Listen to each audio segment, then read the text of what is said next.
Hey, my name is Dale. This is Talk Dealership Service Advisor Training, Volume 1. Let's get started.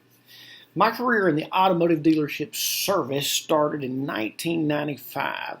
Prior to that, I was in the automotive retail parts business for many years, and then I became national sales manager for a parts company and pretty much traveled the country on a daily basis.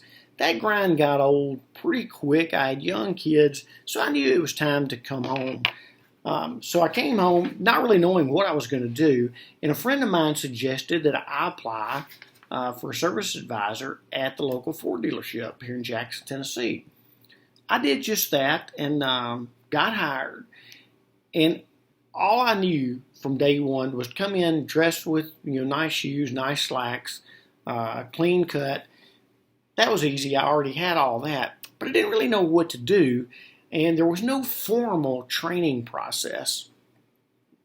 I don't know about you, but let me give you a description of how holistically a service advisor acquires customers. The way it's supposed to work, sales the customer the vehicle, they bring the customer back and make an intro to service. That would be you. Your goal at that point is to thank them for choosing our dealership for their automotive needs, give them a business card, and set their first appointment for 30 days out. Now, why 30 days?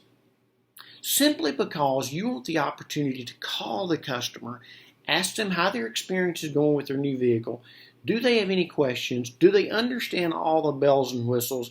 And kind of get a feel for where they are with mileage, because at that point, you want to set up their first maintenance schedule, which could be 2 months down the road.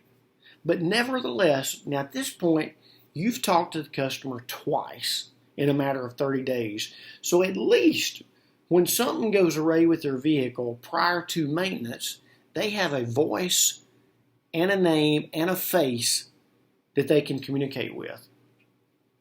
That's what gives us home field advantage. But herein lies a bigger problem that most people don't even realize. Our job as service is to take care of that customer, meet all their automotive needs for 2 to 3 years, whatever their trade cycle is. And then if we've done our job properly, they wouldn't even consider going anywhere else to purchase their next vehicle. They're coming back to you. Would you believe if I told you that 70% of customers defect from a dealership after the first 2 years of service experience? That's a sad but true. Now, what do you think has happened during that time? What made them be so enthusiastic about buying their car from us? You've made the intro, you've called them back in 30 days, but somewhere along the line, over the next 2 to 3 years, the wheels fell off. Their experience wasn't the 5-star experience they deserved. Whose fault is that? The truth is, it's the service advisor's fault, but I'm going to go deeper than that. If a service advisor isn't trained properly to give the service experience that a customer deserves, then they're doing the best that they can do. You've heard the old cliche, throw somebody in the pool, they're either going to sink or swim. I'm a lap swimmer. I understand the mechanics of good technique of swimming.